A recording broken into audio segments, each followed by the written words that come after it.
What in the absolute hell? Okay, so, hi, everybody. I am Taylor. Welcome back to my YouTube channel, or welcome to my YouTube channel in the first place. I kind of doubt it's your first time here because this one's not going to be the one that draws random strangers in. I don't think. But, yeah, this one is dedicated to my friend Yali. Well, that makes it sound weird. It makes it sound like she's passed away. She is not. She's, as far as I know, still alive and kicking, and either loves me or wanted to punish me with this book. I'm not really sure which, but this is my review of Shrimpy and Paul and Friends. And it's a hard one to review. Yeah. First of all, little housekeeping. Stay tuned to the end of the video to find out who won Paper Girls Volume 1 from last week.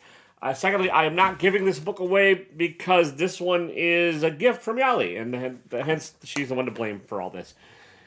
She gave it to me about a year ago. She, at sort of the start of COVID, she said, "Hey, I thought you might like this. You should take a look at it." And I said, "Yeah, definitely." And then she gave it to me, and it sat on my shelf, and I did not read it until this weekend. And okay. I can see why she gave it to me. There's some stuff in here that's really interesting and funky and weird, and there's some stuff that's just like, I don't know, incomprehensible, hard to fathom, and hard to find your way in. A little bit of everything. It's written, illustrated, lettered, everything by Marc Bell. I looked up his Wikipedia page and basically says he's Canadian. So that's kind of all it really says. I think most of these are like daily strips and or weeklies or whatever. They appeared in numerous Canadian, I think mostly underground magazines in the 90s. And it started, it's a comic strip. That much I can tell you. It stars Shrimpy and Paul and Friends. Paul is this tall-looking fella here, and this is Shrimpy, who looks shorter. Shrimpy has a ball that he kind of worships, but he also worships other things. And at some point, he gives birth to 12 little Shrimpies out of his knee, and one of them was wearing a Black Sabbath T-shirt, and they might or might not end the world. It's a lot of stream of consciousness stuff in here. It's absurdist. Some of it's funny, some of it's baffling, some of it's really incomprehensible. I'm amazed it made it as a daily strip through various publications, and I'm amazed that like it's a volume in a lot of ways. It owes, like, Mark owes his comic to a lot of like influences that I think like Robert Crumb and a lot of the 60s underground cartoonists, Gary Baseman possibly, who's a fine artist / cartoonist. He's probably best known for doing the Pictionary design. But also there's like a fine artist, Philip Guston, I can see in here, who's liver, kidney, alcoholism paintings sort of relate to this, maybe. I don't know where he's getting all his influences from. It's kind of all over the map. It is sort of an underground daily strip by way of Dolly meets early Disney / Robert Crumb and a whole lot of booze and possibly some mushrooms. It's a hard, I think it's a hard one to review. Because the comics itself doesn't make a ton of sense. It's funny in certain areas, definitely. And I'm going to keep this and I'm going to reread this.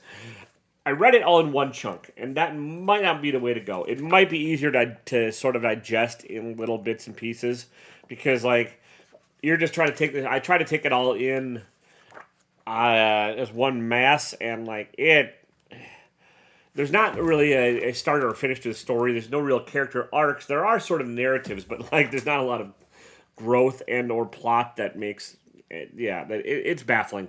At one point, Shrimpy steals Paul's nipples, and then Paul starts to deflate because he has no nipples. And then they go and see Paul's brother Saul, and Shrimpy unties Saul's head, and Saul like ends up deflating and mostly dying. But the spirit of Saul, Paul's brother Saul, now lives in one of Paul's nipples because Paul got his nipples back somehow, and I don't remember exactly how. So that's the kind of narrative fun you can expect in this book. And yeah, Black Sabbath, they all kind of sort of worship an octopus that looks like Hubert named Taco. Kind of. And Taco sometimes saves the day, sometimes causes more problems. It's really I have a feeling hanging out with Marc Bell would be either fascinating or really irritating. I'm not sure which. Like, and either like this makes no sense and he admits it, or he has some grand theorem behind all this.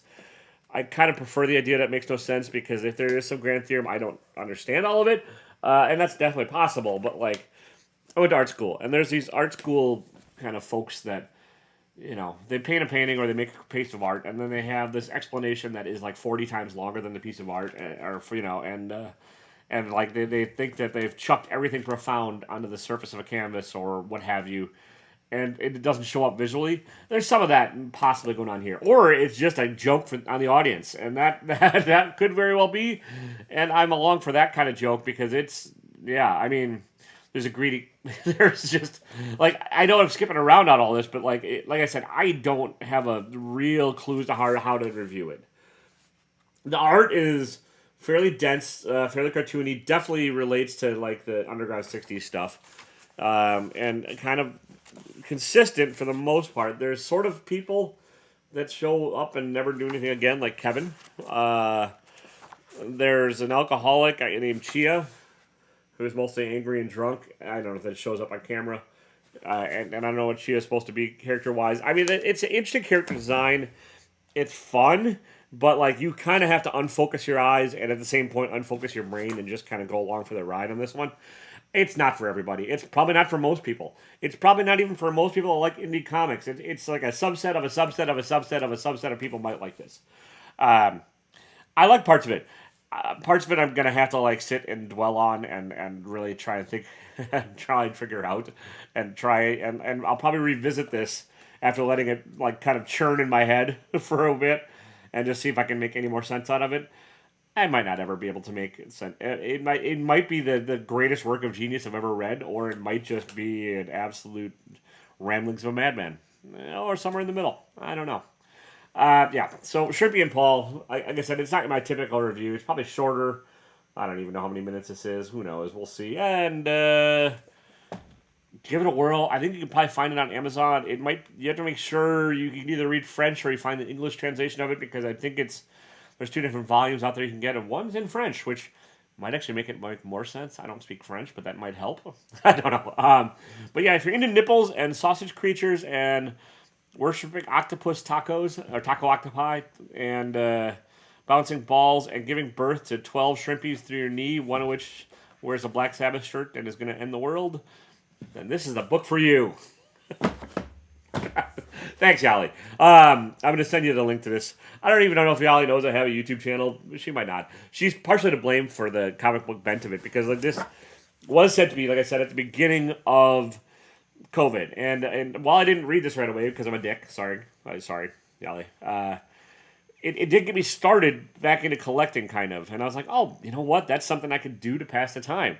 And so I started hunting for other things online and started buying all these books. And yeah, this was the domino that led to the downfall, or led to something. I don't know. It led to this. Led to what you see before you today. Me in a basement recording comic book videos. So yeah, go blame Yali. And if you befriend her, she might hit you up with gems like this. So next time we see each other, we're gonna have some drinks, Yali, and talk about this. And catch up, because it's probably been, 20-some years since we actually had drinks and caught up. It's the nature of life. Anyways, on to the winner of Paper Girl. It is Comic Burrito. It's going to go, I don't know, I'll put the name up somewhere. It's Comic Burrito. I'm guessing it was probably Cole that commented, but whoever commented, hit me up on Instagram. I will get your address and get this out to you. And yes, I'm going to make you give me your address and do this because... and you'll probably I think you might have this, but if you do have it, just pay it forward and give it to somebody else that you think might like it. It's kind of the nature of the beast, like a little traveling Paper Girls library. Yeah, that's about it. I will see y'all next week. Well, not next week. Hopefully you're watching all my stuff because it's riveting. I've got new comic reviews that come out on Thursday mornings usually. On Mondays, I do some kind of mystery box unboxing, and I randomly go live. On Sunday nights, I'm usually live with Eddie on his channel at Old Man Collectibles. You can buy my shirts and other crap on my website at taylorwinter.com. If not, it's fine. But there's a link to It's Fine shirts down below. So that's about it, everybody. Have a good day. And as always, don't be a dick. Thank you. Well, I don't know why I thanked you for not being a dick. Don't be a dick, but don't do it for my validation. Just don't be a dick. And I'm not thanking you for not being a dick. It's like a basic thing. Just don't be one. There we go. That's a good way to end this rambling mess.